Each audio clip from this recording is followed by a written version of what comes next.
1971 সালের 14 ডিসেম্বর জাতিকে মেধাশূন্য করার জন্য পাকিস্তান হানাদার বাহিনী একটি পরিকল্পনা করে। সেই পরিকল্পনার অংশ হিসেবে এদেশের যারা যারা বুদ্ধিজীবী রয়েছে তাদেরকে ধরে নিয়ে গিয়ে হত্যা করে। আজকের এই দিনে আমরা কথা বলবো অধ্যাপক মুনীর চৌধুরীর ছেলে আসিফ মুনীরের সাথে। কেমন আছেন? এই তো আছে মোটামুটি। আমি প্রথমে জানতে চাইবো, আমরা তো আসলে বইয়ের পাতায় অধ্যাপক মুনীর চৌধুরীকে চিনি, কিন্তু আপনি তো ব্যক্তিগতভাবে আপনি তার ছায়াতলে মানুষ হয়েছেন, আপনি এটার সময় পেয়েছিলেন তার সঙ্গে থাকার। এখন আমরা জানতে চাচ্ছি তিনি ব্যক্তি মানুষ হিসেবে কেমন ছিলেন। আসলে আমি তো খুবই ছোট ছিলাম। আমার বয়স যখন 4 বছর তখন আমার বাবাকে ধরে নিয়ে যায়। কাজেই 4 বছরের শিশুর যেটুকু ভাষা জিনিস মনে থাকার সেটুকু আছে, এবং সেটার সাথে যেটা হয় যে আমি অন্যদের কাছ থেকে শুনে কিছুটা জানি। এটুকু আমার ভাষা মনে আছে যে যেহেতু আমি পরে যেটা চিন্তা করে বুঝি যে আমার বাবা এবং আমার মার একটু পরিণত বয়সে সন্তান আমি। আমার মার তখন 39 বছর বয়স, আমার বাবার বোধহয় তখন 43 বছর বয়স এরকম যখন আমার জন্ম। কাজেই সেই সময়ে মোটামুটি আমার বাবা তার ব্যস্ত জীবন বা বিভিন্ন সময়ের মধ্যে ব্যস্ত থাকলেও, বিভিন্ন কাজে ব্যস্ত থাকলেও কিছুটা আটপোড়ে জায়গাটাতে তিনি তখন এক ধরনের একটা প্রশান্তি লাভ করতেন, এবং সেইটুক জায়গায় মোটামুটি আমাকে উনি সব জায়গায় নিয়ে যেতেন। এটা অন্যদের কাছে শুনেছি, কিন্তু আমার ভাষা মনে আছে এরকম। এখন এটা একেবারে বলা যায় যে শিশু আমি যেভাবে দেখেছি তার বেশি কিছু নয়। কাজে বুঝি যে একজন পিতৃস্নেহ যেটুকু সেই জায়গাটাই। ওনার একটা টয়োটা গাড়ি ছিল, এটা অনেকেই ওই সময় চিনত, ওটা আমার ট্রেডমার্ক হয়ে গিয়েছিল। তো উনি সবসময় ইউনিভার্সিটি ক্যাম্পাসে সব অনেককে লিফট দিতেন ওই গাড়িতে। তো ওইটার সাথে ওনার একটা আলাদা সিট উনি লাগাতেন, যেটা ছোট বাচ্চাদের একটা সিট, বেবি সিট, এবং এইটাও নিয়ে যে এনেছিলেন জার্মানির থেকে। পরে আমি মিলিয়েছি যে 1967 সালে তো আমার জন্ম, ওইরকম সময় কিন্তু উনি বাংলা টাইপরাইটার, বাংলা টাইপসেট, যেটা পরে মনির অপটিমা হিসেবে পরিচিত হয়েছে, যেখান থেকে পরে কম্পিউটারের বাংলা হরফ এসেছে, ওইটার কাজে উনি বার্লিন গেছিলেন ওই সময়গুলোতে, 67-68 সময়। ওইটার জন্য বারবারই তখন উনি পূর্ব বার্লিনে গেছেন। সেগুলোর উনি কার্ড লিখেছেন, চিঠি লিখেছেন, আমার মাকেও লিখেছেন যে তন্ময় কেমন আছে, ছোট তন্ময় কেমন আছে, এরকম আর কি। তো ওখান থেকেই উনি জার্মানি থেকে ওটা নিয়ে এসেছিলেন। ওই সিটটার কথা আমার কিছুটা মনে আছে, কারণ ওইটা 72-73 পর্যন্ত ওটা ছিল, অর্থাৎ আমি ওনাকে কিছুটা নকল করতাম। উনি যখন ড্রাইভ করছেন, আমি ওটার একটা স্টিয়ারিং হুইল ছিল প্লাস্টিক, ওটা আমি চালাচ্ছি এরকম। আর বিশ্ববিদ্যালয়ে যখন উনি পড়াতেন, তখন বিশ্ববিদ্যালয়ের বয়স্ক 1-2জন পিয়ন ছিল, যারা আমাকে বিশ্ববিদ্যালয়ে নিয়ে যেতেন, এবং আমাদের বাসা থেকে ওনার ক্লাসের জায়গা খুব বেশি দূরে না। তো আমার মনে আছে যে কোনো না কোনো পিয়নের কাঁধে চড়ে আমি যাচ্ছি, এবং ওনার যে অফিস ঘর, উনি তো একেবারে 70-71 দিকে অধ্যাপনার অংশ হিসেবে উনি বাংলা বিভাগের চেয়ারম্যানও ছিলেন। তো ওনার রুমে আমাকে ওনারা রেখে যাচ্ছে পিয়নরা, আমার বাবা ক্লাস নিচ্ছে, আবার এসে আমাকে দেখছে। আর অন্যদের কাছেও সেরকম শুনেছি যে ওই সময় বিশেষ করে 60-এর দশকে যখন টেলিভিশন শুরু হলো বাংলাদেশের সম্প্রচার, সেটার প্রথম থেকেই তো আমার বাবা জড়িত। টেলিভিশনের প্রথম নাটকটা বাবার নাটক। উনি, যেটা তখন ডিআইটি বলা হতো, ডিআইটি ভবনে ছিল টেলিভিশন।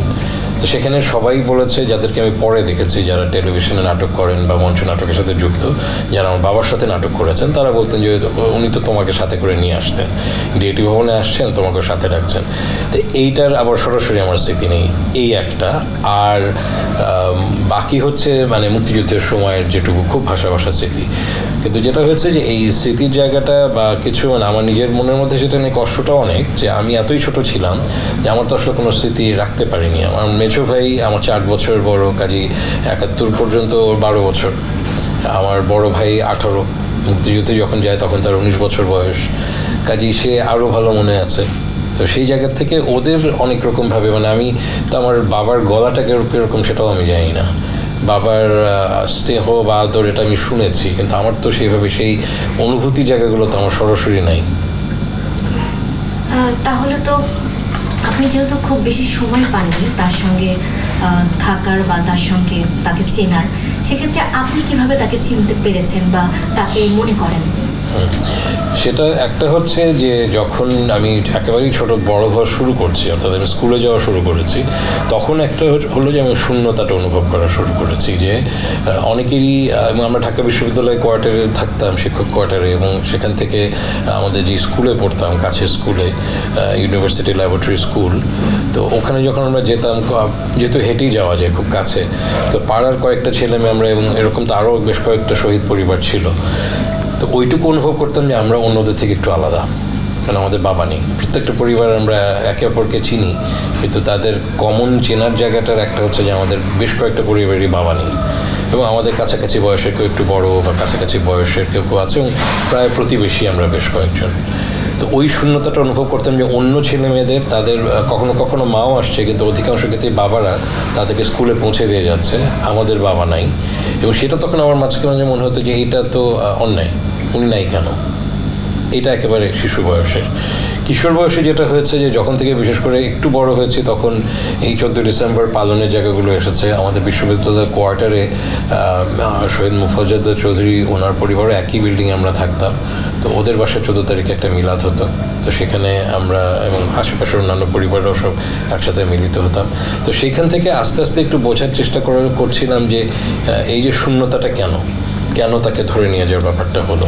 এবং সত্যি কথা বলতে কি, এই ধরনের পরিবারগুলো, এবং যখনই কেউ এরকমভাবে একটা মর্মান্তিক ঘটনার মধ্যে দিয়ে চলে যায়, সেগুলো মনে করা এবং সেগুলো নিয়ে কথা বলার জায়গাটাও কিন্তু মর্মান্তিক একটা জায়গা হয়ে যায়, বা সেটা খুব কষ্টকর হয়।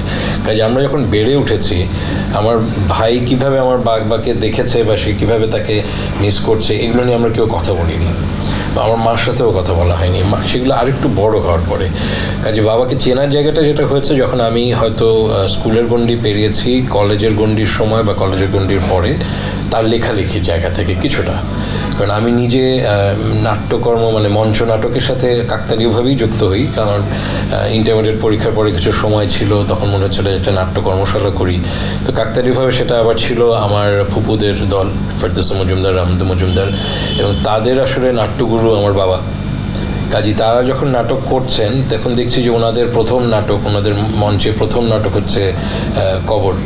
তারপরে দেখলাম যে অনেকেরই প্রথম নাটক, সেই 72-73-এ যারা নাটক করা শুরু করেছেন মঞ্চ নাটকের চর্চায়, সবারই নাটক কবর। এবং তারা অনেকেই সরাসরি আমার বাবার সাথে নাটক করেছেন, কখনো মঞ্চে, কখনো রেডিওতে তারা প্রোগ্রাম করেছেন। তো এগুলো ওই সময়টাতে আমি জানা শুরু করলাম। তখন মনে হলো যে আচ্ছা, এই দিকটা দিয়েও তো আমি কিছুটা তাকে জানতে পারি। কাজে তার নাটক পড়া, এবং একটা পর্যায়ে গিয়ে আমি নিজেও এখনও ছোট একটা নাটকের দলের সাথে যুক্ত, বা আমার নিজের, আমরা বন্ধুরা মিলে তৈরি করেছি, সেখানে আমরা বেশ কিছু নাটক প্রযোজনা করেছি। কাজে ওগুলো করতে গিয়ে তখন একটু চিন্তাভাবনাগুলো এসেছে যে আচ্ছা, এই নাটকটা উনি কী চিন্তা করে লিখেছিলেন, অথবা এই সংলাপটাতে উনি কী বোঝাতে চেয়েছেন, এটা। আর তারপরে বিশ্ববিদ্যালয় পর্যায়ে বা তারপরে তার প্রবন্ধ বা অন্যান্য লেখাগুলোও একটু পড়ার চেষ্টা। আর পাশাপাশি হচ্ছে যে তার যারা সতীর্থরা ছিলেন, তার যারা ছাত্রছাত্রী ছিলেন, এনাদের এখন সবাই বেঁচে নেই, কিন্তু আমরা আমাদের তরুণ বয়সে তাদেরকে পেয়েছি।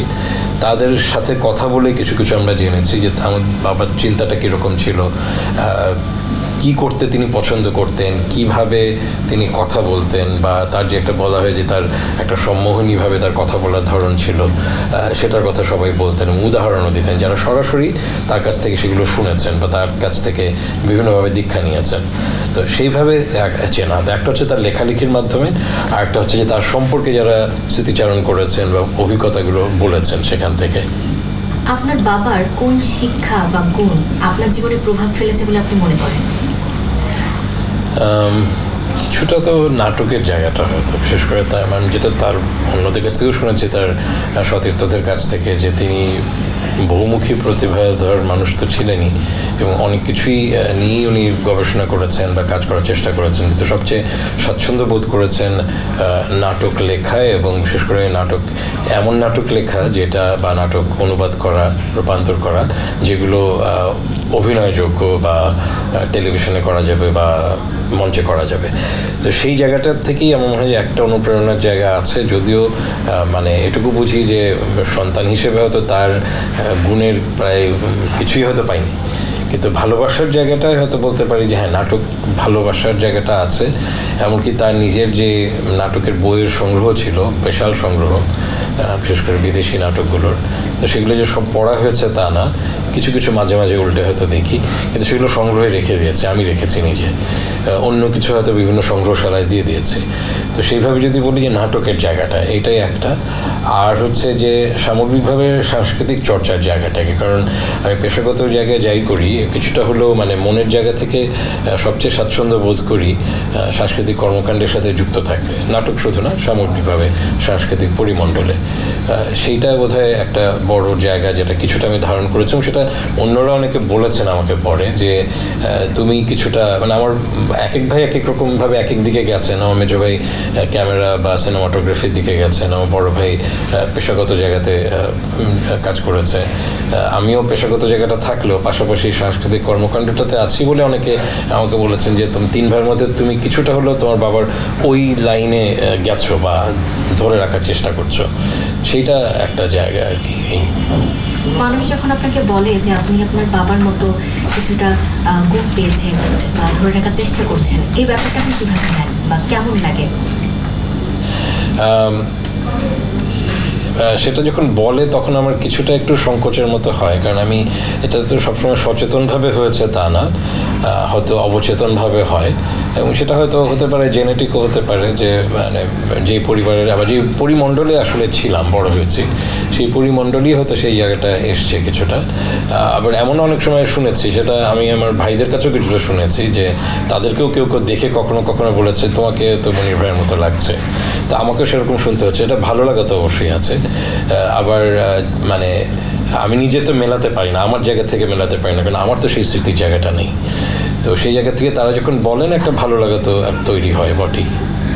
14ই ডিসেম্বর যে হত্যাকাণ্ডটা হলো, সেই দিনটাকে আপনি ব্যক্তিগতভাবে কিভাবে উপলব্ধি করেন? 14ই ডিসেম্বর আমি চাই একটু ব্যক্তি হিসেবে ব্যক্তিগতভাবে সেটাকে অনুভব করার জন্য, কিন্তু যেটা হয়েছে অনেক আগে থেকেই, আমার আরও কম বয়স থেকেই।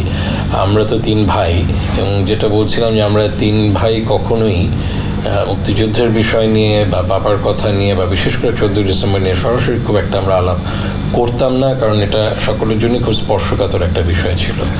এবং অবশ্যই আমাদের 3 ভাইয়ের চরিত্রও কিছুটা 3 রকম, এক একজন এক একভাবে তাদের জীবনকে যেভাবে এগিয়ে নিয়ে গেছে, কিন্তু তাদের চারিত্রিক বৈশিষ্ট্যগুলো আমাদের 3 জনের 3 রকম। তো শেষ পর্যন্ত আমাদের এই বিষয়টার জায়গায় আশ্রয়স্থল ছিল আমাদের মা। তো আমি সঙ্গতভাবে যেটা একটা চেষ্টা করেছিলাম, বিশেষ করে যখন একটা পর্যায়ে হলো যে গণমাধ্যমের সাথে বা বিভিন্ন সংবাদপত্র, যখন হয়তো টেলিভিশন চ্যানেলও তেমন ছিল না, আমার কিশোর বয়স থেকেই সাক্ষাৎকারের জন্য আসতো। তো প্রথমত ওই সময় আমার অন্য 2 ভাই সে ব্যাপারে আগ্রহ ছিল না, বা তারা হয়তো তাদের বহির্জগৎটাও তখন ছিল, আমি তখন ছোট, আমি বাড়িতে থাকি। কাজী কিশোর বয়স থেকেই এই ব্যাপারগুলো নিয়ে কথা বলার জায়গাটায় আমি বলেছি, এবং তখন আমার মনে হচ্ছে যে আমার আরেকটু জানার দরকার স্পষ্টভাবে, যে বিশেষ করে 14ই ডিসেম্বরের ব্যাপারটা বা ওই কয়েকদিনের ঘটনাটা কি। তো সেটা বিভিন্ন বইপত্র পড়ে এবং তারপরে আমার মার কাছ থেকে শুনে, এবং পরে আস্তে আস্তে আমি বুঝেছি যে ওই বিশেষ করে 14ই ডিসেম্বরে আমার বাবাকে যখন নিয়ে যায় 3 জন মানুষ একেবারে সরাসরি প্রত্যক্ষদর্শী। তো তাদের সাথে কথাবার্তা বলে বা তাদের লেখালেখি পড়ে, যেমন আমার এক চাচা উনি উপস্থিত ছিলেন, আমার মা ছিলেন এবং আমার মেজো ভাই, কিন্তু কেউই একই সাথে এক জায়গা থেকে দেখেননি। বলা যায় যে 3টা ক্যামেরার মতো 3 দিক থেকে তারা দেখেছেন এবং 3 ভাবে তারা শুনেছেন ঘটছে কি। তো এটাকে পুরোটাকে যদি বলে আমার যে রিকনস্ট্রাক্ট করা, যে 3টা জায়গা থেকে খণ্ডিতভাবে তারা যেভাবে দেখেছেন সেটাকে আমি একটা জায়গায় নিয়ে এসেছি। এবং এটা আমার একটা পর্যায়ে মনে হচ্ছে এটা জরুরিও, কারণ বিভিন্ন সময় বিভিন্ন জন বিভিন্ন ব্যাখ্যা দিতে পারে 14ই ডিসেম্বরে এই হত্যাকাণ্ডের ব্যাপারে। তো যেহেতু আমি একটা হচ্ছে যে গণমাধ্যমে কথা বলছি বা এটা একটা ডকুমেন্টেড জায়গায় আমার এটা থেকে যাচ্ছে, আমার একটা দায়িত্ববোধও মনে হয়েছে যে আমি আমার মতো করে তো এটা বানিয়ে বলতে পারবো না, যারা দেখেছেন তাদের কথাগুলো বলতে হবে। তো সেটা আমি এখন দৃঢ়ভাবে বলতে পারি যে আমি যখন এটাকে রিকনস্ট্রাক্ট করেছি নিজের মনে এবং কথা বলার সময়, এটা একেবারে প্রত্যক্ষদর্শীদের ভাষ্য থেকেই। তো যেটা বলছিলাম যে ব্যক্তিগতভাবে এটাকে উপলব্ধি করার জায়গাটায় খুব বেশি থাকা সম্ভব হয়নি, তবে যেটা করেছি মাঝে মাঝে সেটা হচ্ছে যে রায়ের বাজারের যেই ওখানে যে স্মৃতিসৌধটা তৈরি হয়েছে, সেইটা তৈরির আগে আমরা শহীদ সন্তানরা বেশ অনেক বছর ধরেই চেষ্টা করেছি যে একটা সংগঠনের মতো দাঁড় করাতে, প্রজন্ম 71 নামে। তো তো সেটা যতটা সাংগঠনিক জায়গা তার চেয়ে বেশি ছিল আমাদের মানসিক একটা একসাথে হওয়ার একটা জায়গা। তো সেইখান থেকেই কিন্তু প্রথম রায়ের বাজারে যখন ইটের ভাটা ছিল, ওখানে যখন স্থিতিশীলতা হয়নি, সেখানে আমরা কয়েকজন মিলে গিয়েছিলাম। তখন আমরা তরুণ, তখন আমরা বিশ্ববিদ্যালয়ের ছাত্র, কিন্তু আমাদের মনে হয়েছিল যে স্মৃতি ধরে রাখার একটা সিম্বলিক ব্যাপার একটা শুরু হোক। এরকম বড় ধরনের কোনো জায়গা নেই, শহীদ মিনার একটা আছে বা সাভারের স্মৃতিসৌধ আছে, কিন্তু হত্যাকাণ্ড হয়েছে এরকম জায়গাকে তখনও বড়োভাবে কোনো কিছু করা হয়নি। তা আমরা বলা যায় যে ওই তরুণ বয়সে একটা আগ্রহ থেকে আমরা ওখান থেকে তথ্য সংগ্রহ করেছি, স্থানীয় লোকজন বা বয়স্কদের সাথে কথা বলা যায় সেরকমভাবে বলে আমরা কিছু প্রস্তাব চিন্তা করেছি যে কী করা যেতে পারে। এবং আমরা ছোটোখাটো হলেও সেখানে একটা শুধু ইট দিয়ে একটা ছোট গাঁথুনি দিয়ে একটা জায়গা তৈরি করেছিলাম, যে মোটামুটি মনে হচ্ছে যে এরকম জায়গায় আমাদের বাবাদেরকে হয়তো হত্যা করা হয়েছে। সেটা অবশ্যই আমাদের জন্য সেই প্রথম যখন আমরা গেছি, যাওয়াটা খুব একটা সুখকর ছিল না, কিন্তু এক ধরনের এটা বলা যায় একটা ক্লোজার, একটা মানে একটা সে পরিসমাপ্তি টানার একটা চেষ্টা। বিশেষ করে বাবাকে যেহেতু অনেকেই আমরা শেষ দেখা দেখিনি এবং বেশ অনেকেরই দেহ পাওয়া যায়নি, কাজেই যদি ধারণা করা হয় যে ওখানেই তাদের একেবারে শেষ জায়গা যেখানে তাদেরকে হয়তো মেরে ফেলা হয়েছে বা হয়তো সেখানেই তারা শায়িত আছেন, তো সেইখানে একটা কিছু করার মধ্যে দিয়ে নিজেদের মনের প্রশান্তি, এটা অন্য কিছু না, ব্যক্তিগত জায়গাও একটা ছিল যে একটা কিছু করা। তো তারপর থেকে যেটা হয়েছে, এটা 90-এর দশক থেকেই শুরু হয়েছে, যে সকালবেলা রায়ের বাজারে যাওয়া। তো এটা ব্যক্তিগতভাবেই আমরা যেতাম, কখনো কখনো সাংগঠনিকভাবে গেছি, এবং সেখানে গেলে এক ধরনের অনুভূতি হয় যে ওখানে যখন অন্য মানুষরা যাচ্ছে বা স্থানীয় লোকজনরা যাচ্ছে বা গণমাধ্যম কর্মীদের সাথে কথা হচ্ছে, কিন্তু তারপরেও প্রশান্তির জায়গাটার ওখানে অতটা পাওয়া যাচ্ছে না, কারণ ওখানে এক ধরনের একটা হইচই এরকম একটা জায়গা থাকে। আবার অন্য সময়ে যখন গেছি তখন আর দেখেছি যে আর যাওয়া যাবে না 14 ডিসেম্বর ছাড়া অন্য সময়ে, কারণ যথেষ্ট সেগুলোকে সম্মান রেখে সেগুলোকে মানে পরিচ্ছন্ন রাখার কাজগুলো হয় না। এটা অন্য সব স্মৃতিসৌধই হয়তো তাই, যে আমাদের সচেতনতার জায়গায় কিছুটা অভাব রয়েছে, অথবা কর্তৃপক্ষও অতটা তারা কিছুটা হয়তো উদাসীন থাকেন। তো তাতে করে যেটা হচ্ছে যে গেলে 14 ডিসেম্বরই যাওয়া হয়, কাজে ওইটা একটা অংশ, যে রায়ের বাজারে গিয়ে কিছুক্ষণ সময়। পরবর্তীতে যেটা হচ্ছে মাঝে মাঝে আমি যেটা করি, একটু বেলায় যাই ওখানে দুপুরের দিকে বা কিছু, যখন একটু নির্জন থাকে, লোকজন কম থাকে, কারণ স্থানীয় লোকজনরা ফুল টুল দিতে সকালের দিকে যায় যারা যায়। তো ওইটা একটা জায়গা। আর হচ্ছে যে গণমাধ্যমের সাথে কিছু কথা বলার জায়গা এটা, এবং সেটা হলে হয় কি আলটিমেটলি মানে এটা যে অনুভব করার জায়গাটা সেটা অতটা থাকে না, অনেকটা মানে যান্ত্রিকতা চলে আসে, যে 14 ডিসেম্বরের ঘটনাটা বলা বা সাম্প্রতিক প্রেক্ষাপটে সেটা নিয়ে আলোচনা করা, কোনো না কোনো টক শোতে যাওয়া। তো তখন একটা পর্যায়ে আমার নিজের যেটা হয় যে মনে হয় যে এগুলো আবার অনেককে রিপ্রেজেন্ট করতে হয়, কারণ হয়তো সকল শহীদ সন্তানদের এরকম সকলের সামনে কথা বলার সুযোগ হচ্ছে না, বা হয়তো তারা অনেক ইমোশনাল, কথা বলতে গেলে তারা পারবেনও না, যেরকম ট্রমাটিক এক্সপিরিয়েন্সের মধ্যে দিয়ে যাই। তো সেই জন্য আমি এটা করতে করতে এখন অভ্যেস হয়ে গেছে যে আমি নিজের কথা বলার পাশাপাশি চেষ্টা করি যে অন্যদের কথাগুলো বলতে, এবং সেইটা তখন একটা দায়িত্ব হিসেবেই পালন করি। তো দেখা যায় যে 14 ডিসেম্বরটা বিশেষ করে আমার খুব ব্যস্ত একটা সময় যায়, যেখানে নিজের জন্য আসলে সময় থাকে না, অন্যদের জন্য, হয়তো কিছুটা পরিবারের জন্য, কিছুটা আমাদের অন্যান্য ভাই বোনদের জন্য, এভাবেই সময়টা চলে যায়। 14 ডিসেম্বরের আগেও অধ্যাপক মনির চৌধুরীকে একাধিকবার কারাগার বরণ করতে হয়েছিল। সেই জায়গা থেকে আপনারা তো অনেকগুলো মাস খোঁজ খবর পেতেন না যখন তিনি কারাগারে যেতেন। 14 ডিসেম্বরেই যে তাকে হত্যা করা হয়েছে, এই ব্যাপারটা কিভাবে নিশ্চিত হয়েছেন এবং নিজেদের পরিবারকে কিভাবে সামলানো হয়েছে? হ্যাঁ, গুরুত্বপূর্ণ একটা বিষয়, কারণ যেটা আমি মার কাছ থেকেও জানি, এবং মা যখন নিজের মতো করে কিছু লেখালেখি করেছেন, সেখানে আমার মার জায়গা থেকে প্রথমত যে 72-73 সাল পর্যন্ত ধারণা ছিল যে হয়তো আমার বাবা বেঁচে থাকতে পারেন, কারণ যেহেতু দেহ পাওয়া যায়নি, অনেকের তো দেহ পাওয়া গেছে, এবং সেটা একা আমাদের না, আমি শুনেছি আরও কয়েকটা পরিবারের এরকম হয়েছে যে তাদের মানে শহীদদের স্ত্রীরা, আমাদের মারা, তাদের মনের মধ্যে একটা ধারণা ছিল যে হয়তো বেঁচে থাকতে পারেন। সেটা একটা জায়গা। আবার সেই জায়গার থেকে ওই বিশেষ করে 14 ডিসেম্বরে যখন, সেটা আমার মা অনেকবারই বলেছেন, এবং সেটা আমি মানে জানি বলেই বলতে পারছি যে অনেকবার শুনেছি তার মুখে, যে আমার বাবার মনের মধ্যে ওই দিন ভয়টা একটু কম ছিল। প্রথমত যেটা হচ্ছে যে বিভিন্ন সময়ে তাদের কাকে কারাবরণ করতে হয়েছে, বা বিভিন্ন সময় হুমকি দেওয়া হয়েছে, চিঠি দেওয়া হয়েছে, বা সতর্ক করে দেওয়া হয়েছে, যে বাংলা ভাষা নিয়ে বা বাংলা নিয়ে, বাঙালি সংস্কৃতি নিয়ে বেশি কথা বলা যাবে না, এ ধরনের কিছু। তো সেই জায়গা থেকে যখন ওখানে ওরা এসছে নিতে, তখন এই যে আমার মা প্রথম যখন মা নিষেধ করেছিল অ্যাকচুয়ালি যে তুমি নিচে যেও না, ওরা যখন এসছে কথা বলতে চাচ্ছে, কেন? কারণ তখন তো ঢাকা শহরে কারফিউ চলছে। কিন্তু আমার বাবার মনে হচ্ছে যাই, ওরা তো কথা বলতেই এসছে। তো সেখান থেকে একটা মনে হয়, যেটা আমার মাও পরে বলেছেন, যে হয়তো আমার বাবার ধারণা ছিল যে আসলেই ওরা কিছুক্ষণের জন্য নিয়ে যাচ্ছে বা একদিন দুদিনের জন্য নিয়ে যাচ্ছে, জিজ্ঞাসাবাদ করবে কোথাও আটকে রেখে। তারপরে বিশেষ করে যেহেতু ওই দিনও আমার বাবার ধারণা ছিল যে খুব অল্প সময়ের মধ্যেই আমরা মুক্ত হয়ে যাচ্ছি, তো সেই জায়গা থেকেই একটা ধারণা ছিল যে ঠিক আছে, এটা হয়তো অল্প কয়েকদিনের ব্যাপার। তো সেই রকম মানে ওই মুহূর্তটাতে আমি বুঝি যে একটা ধারণা ছিল যে আমার বাবারও হতে পারে যে আচ্ছা ঠিক আছে, দেখি ওদের সাথে যাই কি বলে, কারণ আগেও তো এরকম যেতে হয়েছে, এবং আমার মারও হয়তো সেরকম একটা ধারণা হয়েছিল। মুনীর চৌধুরী তো নাট্যকার, ভাষা সংগ্রামী, তারপর এমন অনেক অবদান রয়ে গেছে। কোন অবদানকে আপনি সমাজের জন্য বেশি মূল্যবান বলে মনে করছেন আপনার দৃষ্টিতে?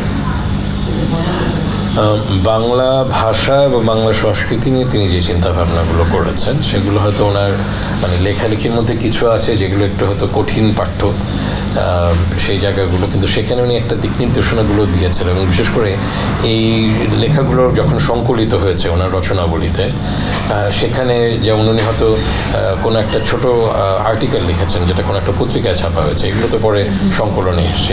তো সেখান থেকে একটা যে ডিবেটগুলো সেই সময় ছিল, বিতর্কগুলো, যেমন একটা হয়েছিল যে একটা চেষ্টা চলছিল যে আরবি হরফে বা রোমান হরফে বাংলা ভাষাকে লেখা যায় কিনা, তো সেটা নিয়ে তিনি সহ আরও অনেকে প্রতিবাদ করেছিলেন। তো সেটা ব্যাখ্যাটাও দিয়েছিলেন যে সেটা কেন, এবং বাংলা ভাষার বা লিখিত ফর্মটা, এটার প্রেক্ষাপটটা কি, কোন জায়গা থেকে আসছে, আদি ভাষা বা লিখিত ভাষা বা মুখের ভাষা কোন ধারাবাহিকতায় এসে এটা বাংলা একটা লিখিত রূপ এবং একটা কথ্য রূপ পেয়েছে। আবার এই যে কথ্য ভাষা বা আঞ্চলিক ভাষা এবং প্রমিত বাংলা, এই দুটোর পার্থক্য বা এই দুটো মিলিয়েই যে বাংলা ভাষা একটা চরিত্র পায়, সেটা নিয়ে কিছু কিছু লেখা ওনার আছে। এগুলো হয়তো ওনার জনপ্রিয় লেখা না, কিন্তু এগুলো একটা ধারণা তৈরি করে যে আমরা যখন আমাদের ভাষা নিয়ে কাজ করতে চাই বা যারা করছে বা বিভিন্ন পরীক্ষা নিরীক্ষা করছে, সেইটা একটা বড় অবদান বাংলা সংস্কৃতির ক্ষেত্রে। আর আধুনিক জীবনের ক্ষেত্রে বা আধুনিক অগ্রসর বাংলাদেশের ক্ষেত্রে আমি মনে করি যে ওনার এই যে মনির অপটিমা টাইপরাইটারের জায়গাটা, এখন হয়তো উনি না করলে আরও কেউ করতে পারতেন, কিন্তু যেই সময়টায় করেছেন হয়তো ওই সময় এরকম কাজ করার মতো মানুষ খুব একটা বেশি ছিল না, অন্তত ঢাকায় বা তখনকার তৎকালীন পূর্ব পাকিস্তানে। তো সেই জায়গার থেকে চিন্তা করলাম ওই সময়টা দরকারও হয়তো ছিল, কারণ তখন বিভিন্নভাবে তো বাংলা ভাষার উপরে চাপ আসছে। তখন টাইপরাইটার বলতে, তখন তো কম্পিউটার ছিল না, টাইপরাইটার ছিল, এবং টাইপরাইটার বলতে ইংরেজি টাইপরাইটার ছিল। কাজেই এটাকে একটা মানে প্রাতিষ্ঠানিক জায়গায় নিয়ে যেতে, যেখানে অফিস আদালতেও সেখানে তোর হাতে লেখা দিয়ে হবে না, দেখা যাচ্ছে যে কিছু টাইপ করতে হলে ইংরেজিতে করতে হচ্ছে। কাজে বাংলা ভাষাকে প্রাতিষ্ঠানিক রূপ দেওয়ার ক্ষেত্রে এই টাইপরাইটারের একটা বড় ভূমিকা ছিল। এবং সেই জায়গা থেকে যদি আমরা চিন্তা করি যে আমাদের তো এখন মানে কম্পিউটারের জগৎ থেকে বা আস্তে আস্তে আমরা এআই এর দিকে যাচ্ছি, এখান থেকে আর পিছিয়ে যাওয়ার কোনো উপায় নেই। আমরা বিভিন্ন রকম ডিভাইস ব্যবহার করছি এবং সেখানে এখন সব জায়গাতেই আমরা বাংলা লেটার ব্যবহার করছি। এখন সেখানে কিছু হয়তো সফটওয়্যার আছে বিভিন্ন রকমভাবে যেটা ট্রান্সলেট করতে পারে বাংলা ভাষা বা ইংরেজি ভাষা বা বিভিন্ন ভাষার, কিন্তু যেই জায়গা থেকে আমাদের শুরুটা হয়েছে সেটা তো ওই বাংলা টাইপরাইটারের জায়গাটা। সেইটা আমার মনে হয় যে উনি অন্তত, এবং সেটার কিছু কিছু লেখালেখিও তখন উনি করেছেন, যে যদি বাংলার, তখন তো মুদ্রণ যন্ত্র হিসেবে তিনি বলেছেন এটাকে, অর্থাৎ টাইপরাইটার, তো সেখানে হরফগুলো কিভাবে থাকবে, যুক্তাক্ষর কিভাবে আসবে, এগুলো উনি কিছুটা বলা যায় যে এক ধরনের বৈজ্ঞানিক ব্যাখ্যা দিয়েছেন। এবং সেটা একটা প্রেক্ষাপট আছে যে 50-এর দশকে, বিশেষ করে যখন উনি মানে ভাষা আন্দোলনের জন্য কারাবরণ করলেন এবং তারপরে বিশেষ ওনাকে ছাড় দেওয়া হলো কারণ ওনাকে একটা স্কলারশিপ দিয়ে বাইরে পাঠানোর চেষ্টা করা হচ্ছিল, সেখানে তিনি ভাষাতত্ত্ব নিয়ে গবেষণা করলেন এবং ভাষার এবং ধ্বনি মূল নিয়ে, অর্থাৎ আমাদের যে ধ্বনি উচ্চারণের জায়গাগুলো, সেগুলো নিয়ে উনি গবেষণা করলেন একজন আমেরিকান আমেরিকান গবেষকের সাথে।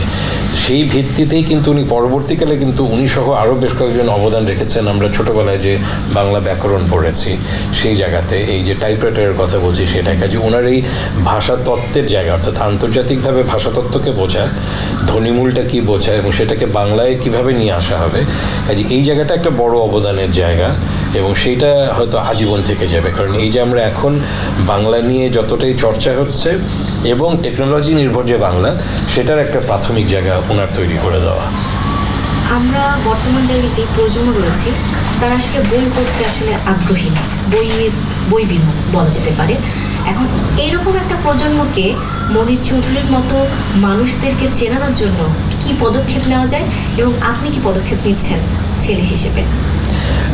একটা হচ্ছে যে আমার নিজের এখন একটা স্বপ্ন আছে যে একটা ডকুমেন্টারি তৈরি করা, কিন্তু ঠিক যে ধরনের ডকুমেন্টারি শুধুমাত্র তথ্য নির্ভরশীল না, এখানে কিছু মানে ডিবেট নিয়ে আসা, কিছু বিতর্কের জায়গা, বিশেষ করে বুদ্ধিজীবীদের ব্যাপারে সমাজে যে ধরনের বিতর্কগুলোর সৃষ্টি করা হয় সেগুলোর একটা কাউন্টার ন্যারেটিভ তৈরি করা যায় কিনা, সেইটা দুঃখজনক যে আমি যতটা সময় দিয়ে এটা করা দরকার সেভাবে করতে পারছি না। কিন্তু কিছু কিছু ভাষ্য আমি গ্রহণ করেছি অডিও ভিজুয়াল এবং ডিজিটাল মিডিয়াতে, কাজে সেগুলো নিয়ে একটা ফিল্ম যদি তৈরি করা যায় এবং সেখানে অন্তত আমার ইচ্ছেটা হচ্ছে যে তরুণ প্রজন্ম আগ্রহ নিয়ে যেন দেখে, তারা যেন মনে না করে এটা একটা বুড়োর গল্প অথবা বুড়োদের তৈরি করা গল্প, এটা না দেখলেও চলবে। তারা যেন দেখতে গিয়ে একটা স্টোরি পায়, একটা কাহিনী পায়, বা দেখে মনে আছে এরপরে দেখি তো এই ব্যাপারটা নিয়ে আসলে কী বলা হচ্ছে, দরকার হলে হয়তো ছোটো ছোটো 2-3টা পর্বও করা যেতে পারে। তো সেটা একটা, সেখান থেকে হয়তো মনির চৌধুরীর চিন্তার জায়গাগুলোকে বিভিন্নভাবে নিয়ে আসা, কখনো সাক্ষাৎকারের ভিত্তিতে, কখনো আমার কিছু বিশ্লেষণের জায়গা থেকে নিয়ে আসা, সেটা একটা কাজ হয়তো করার।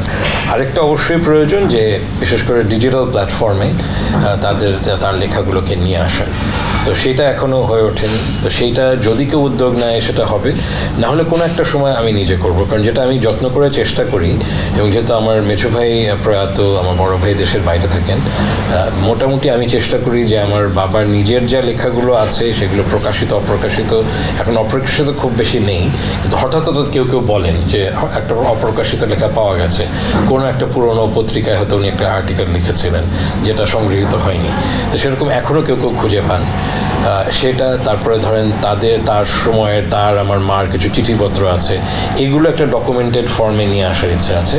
কিছু হয়তো থাকতে পারে যেগুলো একান্তই ব্যক্তিগত, সেগুলো হয়তো সর্বজনের কাছে নিয়ে যাব কিনা এখনো সিদ্ধান্ত নেইনি।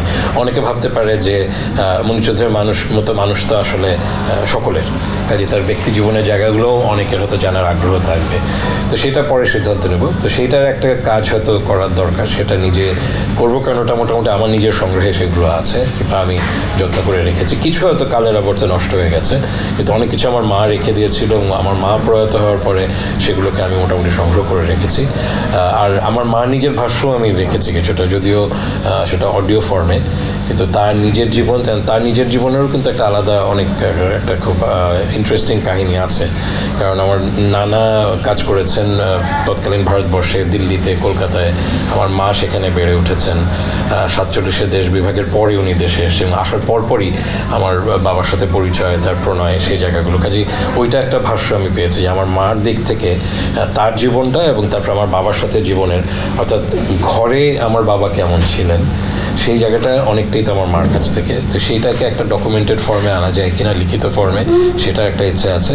কিন্তু তার যে লেখাগুলো আছে এখন পর্যন্ত যেটা হচ্ছে, যেটা মাঝে মাঝে ভালো লাগে, যে তার লেখাগুলো পুনঃপ্রকাশ করার জন্য, অর্থাৎ ছাপার অক্ষরে, সেটার একটা আগ্রহ মাঝে মাঝে দেখি আমরা। বিভিন্ন প্রকাশক যোগাযোগ করেন, কেউ বলছেন যেগুলো কোনোটা পাঠ্য বা কোনোটা পাঠ্য হওয়ার সম্ভাবনা আছে, আবার কেউ বলছেন যে এগুলো মাঝে মাঝে লোকজন কেউ খোঁজ করে।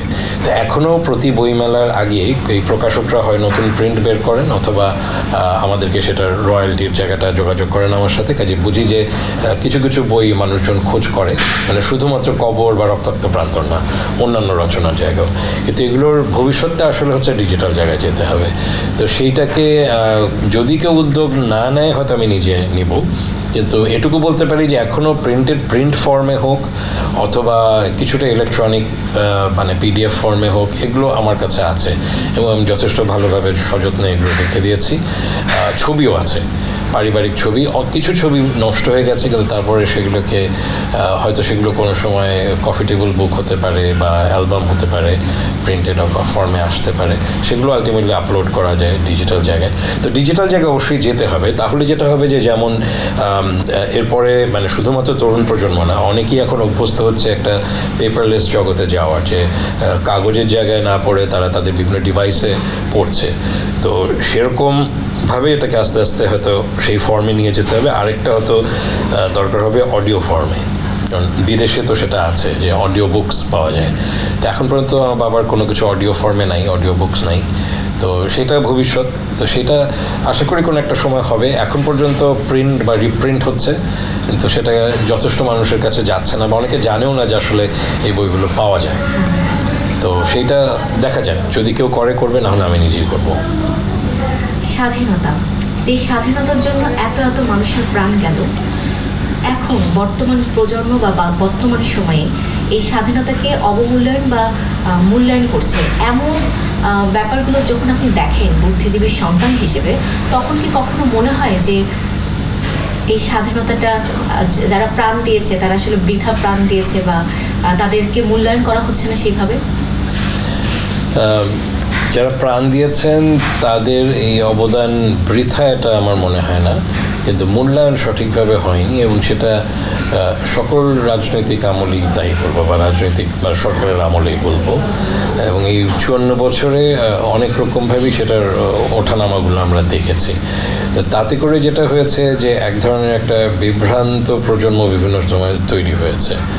এখন আমরা ভাগ্যবান যে আমরা যে পারিবারিক পরিমণ্ডলে বড় হয়েছি, আবার অন্যান্য শহীদ পরিবারগুলো বা শহীদ বুদ্ধিজীবীদের পরিবারগুলোর সাথে যোগাযোগগুলো আছে, সেই চর্চার মধ্যে থাকার কারণে আমাদের নিজেদের মধ্যে সেই ধারণাগুলো অনেক স্পষ্ট যে তারা কেন প্রাণ দিয়েছেন এবং তারা আসলে কোন মূল্যবোধটাকে ধারণ করতেন, এবং অনেকেই আমরা সেই মূল্যবোধ ধারণ করেই বড় হয়েছি। কিন্তু আমরা যখন বড় হচ্ছি সেই সময়গুলোতে তো আমরা বিভিন্ন পর্যায়গুলো দেখেছি, দেশে যে বিভিন্ন পর্যায়গুলো হয়েছে 70-এর দশকে, 80-র দশকে, 90-এর দশকে, তারপরে সাম্প্রতিককালে 24, এই সময়গুলোতে বিভিন্ন প্রজন্ম সামনে এসেছে, এবং আমরা দেখছি যে শহীদ বুদ্ধিজীবীদের মূল্যায়নের জায়গাটা 14ই ডিসেম্বর অথবা এই মুক্তিযুদ্ধের 9 মাসের মধ্যে সীমাবদ্ধ, অথবা এবং যদি বলি ব্যক্তিকেন্দ্রিক দৃষ্টিভঙ্গি থেকে সেটাকে তৈরি করা। অর্থাৎ সত্য নির্ভর যে ঐতিহাসিক প্রেক্ষাপট এবং বুদ্ধিজীবীদের অবদানের জায়গাটা, সেইটা অবহেলিত থেকে গেছে সকল রাজনৈতিক সরকারের আমলেই। এবং সেখান থেকে আবার এটাও ঠিক যে তার পাশাপাশি সরকারের বাইরে যাদের দায়িত্ব থাকতে পারত, এবং 70-এর দশকে 80-র দশকে তো আমরা ছোট, মানে শহীদ সন্তানরা, শহীদ পরিবারের উত্তরসূরিরা, আমরা তো তখন ছোট, এবং আমাদের যারা বড়, যেমন আমার বড় ভাই, তিনি মুক্তিযুদ্ধে ছিলেন বলে, বাবা হারিয়েছেন বলে তিনি অনেক দিন পর্যন্তই মানসিকভাবে পুরোপুরি স্থির জায়গায় ছিলেন না।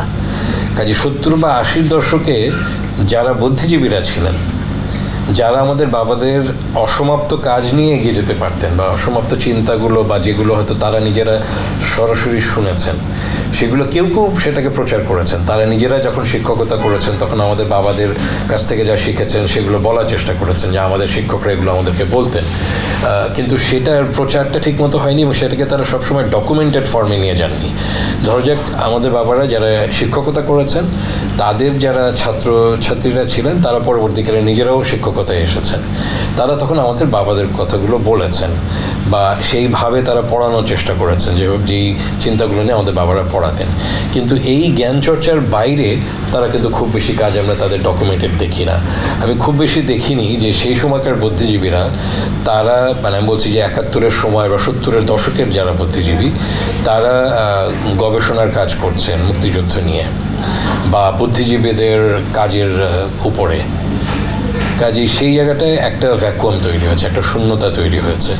তো সেইটা তো সরকারের দায়িত্ব শুধু না, সেটা মানে আমাদের বাবাদের প্রতি শ্রদ্ধাবোধ থেকেই, এবং তারা যদি মনে করেন যে তারা মূল্যবান কিছু বলেছেন, লিখেছেন, করেছেন, সেটাকে সংরক্ষণ করার একটা দায়িত্ব তাদের কিছুটা ছিল। সেটা তারা তখন হয়তো করেননি, হতে পারে তারা নিজেরাও মানসিকভাবে বিপর্যস্ত ছিলেন। কেন করেননি আমরা জানি না সরাসরি, কারণ আমরা তো ছোট থেকে বড় হয়েছি, তখন আমাদের তো সরাসরি জিজ্ঞেস করার কিছু ছিল না। আমাদেরও সেই বোধোদয়টা হচ্ছে আরও পরে, যে আছে এগুলো নিয়ে তো খুব বেশি কাজ নেই। আর তারপরে যেটা হয়েছে যে দেখা গেছে যে বুদ্ধিজীবী মহল রাজনৈতিকভাবে বিভাজিত, রাজনৈতিক দলের চিন্তা দ্বারা তারা প্রভাবিত। আমাদের বাবারাও তো রাজনৈতিক চর্চা করেছেন, কিন্তু রাজনৈতিক দলের ঊর্ধ্বে থেকে কাজ করার চেষ্টা করেছেন। একটা সময় আমার বাবা সরাসরি বাম রাজনীতির সাথে যুক্ত ছিলেন, কিন্তু তিনি সচেতনভাবে রাজনীতি থেকে দূরে সরে এসছেন, যে আমি যা করব আমার লেখালেখির মধ্যে দিয়ে করব। যদি সরাসরি তো কোনো পার্টি রাজনীতি করেননি কখনো। কেউ কেউ করেছেন, কেউ কেউ কন্টিনিউ করেছেন বুদ্ধিজীবীরা, কিন্তু আমার বাবা করেননি এবং এরকম আরও অনেকেই করেননি। কিন্তু সেই জায়গা থেকে আমরা দেখেছি যে 70-80 দশকের পরে যারা বুদ্ধিজীবীরা বা তরুণ বুদ্ধিজীবীরা, তারা রাজনৈতিকভাবে প্রভাবিত হয়ে গিয়ে, রাজনৈতিক দল দ্বারা প্রভাবিত হয়ে গিয়ে একটা খণ্ডিত বুদ্ধিজীবী চর্চা করেছেন, বুদ্ধিবৃত্তিক চর্চা করেছেন। তো সেটা থেকে যেটা হয়েছে যে আমরা আস্তে আস্তে আমাদের বাবাদের যে আদর্শিক জায়গা সেখান থেকে দূরে সরে এসেছি, এবং সেটা হওয়ার কারণে যেটা হয়েছে যে আমরা যদি বলি সরকার, নাগরিক সমাজ, বুদ্ধিজীবী, কেউই আর সেই বুদ্ধিজীবীদের জায়গাটাকে ধারণ করেননি, এবং সেটার ফলস্বরূপ আমরা এমন একটা জায়গা পাচ্ছি যেখানে বিভ্রান্তি তৈরি হচ্ছে, এবং তরুণ প্রজন্ম বিভ্রান্ত হচ্ছে। অনেক সময় তারা মানে তথ্য না জানার কারণে তারা অন্যভাবে সেটাকে ব্যাখ্যা করছে। তো এটা আমি তরুণ প্রজন্মকে খুব একটা দোষ আসলে দিতে পারি না, কারণ তাদের সামনে তো সেই উদাহরণটা নেই, সত্যটা তো তাদের সামনে নাই। বর্তমান সময়ে যেসব বুদ্ধিজীবীদের আমরা দেখতে পাচ্ছি বা বর্তমান সময়ে যারা রয়েছেন, তারা কতটা অবদান রাখছে আমাদের সমাজে আপনার ভাষ্য মতে? যেটা আমি বলছিলাম যে বর্তমান সময়ের বুদ্ধিজীবীদের মধ্যে একটা হচ্ছে যে তারা মানে রাজনৈতিক দলের মতাদর্শের বাইরে অনেকে আসতে পারছেন না, আর তার বাইরে যারা আসছেন তারা আবার দেখা যাচ্ছে যে বিভিন্ন সময়ে তারা কিন্তু টার্গেট হচ্ছেন, যে তাদের যদি একটু ভিন্ন চিন্তা থাকে তাহলে সেই ভিন্ন চিন্তার জায়গা থেকে, বা তরুণ বুদ্ধিজীবীদের ক্ষেত্রেও আমরা কিন্তু ঘাত প্রতিঘাতগুলো দেখেছি। এমনকি তাদের উপরে হামলা হয়েছে, তাদেরকে কাউকে হত্যা করা হয়েছে তাদের লেখার জন্য। তো সেই জায়গাগুলো যখন দেখি তখন বুঝি যে তাদের মধ্যে হয়তো ওই জায়গাটা, কারণ সবাই তো অ্যাক্টিভিস্ট হবেন না, বা সবাই একটা পর্যায়ে মনে করবেন যে আমি এমন কিছু যদি বলি যেটাতে আমার নিজের জীবন বিপন্ন হবে অথবা আমার পরিবারের জীবন বিপন্ন হবে। অনেক ক্ষেত্রেই সেটা হয়তো পরিবারের জন্য বা পরিজনদের কথা ভেবে তারা নিজেদের একটা পিছু টানের জায়গায় চলে আসছেন। তো সেই জায়গা থেকে মানে দেশকে একটা দিক নির্দেশনা দেওয়ার ক্ষেত্রে, মানে নৈর্ব্যক্তিকভাবে এবং সুনির্দিষ্টভাবে দিক নির্দেশনা দেওয়ার ক্ষেত্রে তারা ভূমিকা রাখতে পারেননি। সেটার একটা যৌক্তিক কারণ হয়তো ওটাই যে তারা সরাসরি কনফ্রন্টেশনের জায়গায় যেতে চাননি, এবং সেই ক্ষেত্রে হতে গিয়ে একটা শূন্যতার জায়গা সেখানে তৈরি হচ্ছে। তো একেবারে যে নেই তা না, আমরা মাঝে মাঝে তো দেখি এক ধরনের একটা স্ফোরণ দেখি বুদ্ধিজীবীদের, এবং মানে সেটা তাদের সৃজনশীল কাজ বা গবেষণাধর্মী কাজের ক্ষেত্রে, তবে যথেষ্ট না। আবার কিছু কিছু ক্ষেত্রে অনেক সময় এই জ্ঞান চর্চার জায়গাগুলো এরকম হয়ে যায় সেগুলো সাধারণ মানুষের কাছে সেটা পৌঁছাবে কিনা, তারা যেই ভাষায় কথা বলছেন বা যেই ভাষায় লিখছেন সেটাকে একটা শুধু খুব তাত্ত্বিক জায়গা থেকে বলা হচ্ছে কিনা, যেটা অনেক মানুষ যারা হয়তো পড়াশোনা করতে চান, জানতে চান, বুঝতে চান, তাদের বোধগম্য হবে না। তাহলে তো এটা খুব সীমিত একটা গণ্ডির মধ্যে, একাডেমিক চর্চার মধ্যে থেকে যাবে। সেইটা কিছু কিছু ক্ষেত্রে হয়েছে। আবার উল্টোটাও হয়েছে যে কেউ কেউ হয়তো বুদ্ধিবৃত্তিক চর্চা করতে গিয়ে একটা জনপ্রিয়তার জায়গায় চলে গেছেন, বা শেষ পর্যন্ত তারা যে লেখালেখিগুলো করছেন শুধুমাত্র একটা পপুলার কালচারের দিকে তারা চলে গেছেন। সেটা তাহলে কালোত্তীর্ণ জায়গায় হয়তো সবসময় যাচ্ছে না। খুব অল্পই আছে যেগুলো হয়তো অনেক বছর মানুষ মনে রাখবে, সেরকম জিনিস কম। তো সেই জায়গা থেকে আমি বলবো যে একটা মিশ্র জায়গায় আছে। আমি বলবো না যে একেবারেই নতুন প্রজন্মের বুদ্ধিজীবীরা আমাদের কিছু দিতে পারছেন না, সেটা বলছি না, কিন্তু হয়তো আরও বেশি করা যেত, সেই জায়গায় আমরা এখনও যেতে পারিনি। হয়তো দু একজনের নাম বা দু একজনের জায়গাগুলো হয়তো আমরা পাই, এটাই আর কি। আমার শেষ প্রশ্ন, যদি এই মুহূর্তে আপনি আপনার বাবাকে একবার দেখতে পান, তাকে কি বলবেন? যেটুকু তার কাছ থেকে নেওয়া যায় নেওয়ার চেষ্টা করবো, কারণ যেহেতু আমি তাকে কাছে পাইনি। মানে একটা তো হলো যে তার, মানে আমি শুনি যে তার গলাটা একটু ফ্যাসফ্যাসে ছিল, কিন্তু অনেক সুন্দর ভাষায় তিনি কথা বলতেন, শব্দচয়ন সুন্দর ছিল, সেইটা শোনার একটা জায়গা যে শুনতে ইচ্ছে করতো। আরেকটা হচ্ছে যে এই যে উনি যেগুলো নিয়ে লিখেছেন বা যে কথাগুলো উনি ভাবতেন বা এমন যদি হতো যে উনি এখনও বেঁচে আছেন, এই সময়টাকে উনি কিভাবে দেখছেন। আমি যেটা দেখেছি বা শুনেছি যে যখন উনি সরাসরি রাজনীতি করা ছেড়ে দিয়েছেন, তখন উনি নিজেও কনফ্রন্টেশনের জায়গায় যাননি। অনেকে ওনাকে নিয়ে সমালোচনা করেছে, সেটার সরাসরি প্রত্যুত্তর উনি দেননি। উনি অন্যভাবে সেটার একটা কোনো কোনো ক্ষেত্রে প্রত্যুত্তর দিয়েছেন, কোনো কোনো ক্ষেত্রে নিশ্চুপ থেকেছেন। তো উনি এই ধরা যাক এই যে 24-এর আন্দোলন বা এখন যে বিষয়গুলো বিতর্কে আনা হচ্ছে বা বিতর্ক সৃষ্টি হচ্ছে, সেটা ভালো হোক মন্দ হোক, এগুলো নিয়ে উনি কী ভাবছেন হয়তো আমি ব্যক্তি হিসেবে জানতে চাইতাম। উনি হয়তো বাইরে সেগুলো নিয়ে অতটা প্রকাশ করতেন না, এবং উনি যদি দিক নির্দেশনা দিতে পারতেন যে এগুলো নিয়ে আসলে কী করা যেতে পারে, কী করা উচিত, এবং ওনার নিজের যদি সৃষ্টিশীল কিছু কাজের জায়গা তখনও থাকতো যে উনি করবেন, কী চিন্তা করছেন, কী নিয়ে কাজ করতে চাচ্ছেন, এগুলো হয়তো জানতে চাইতাম।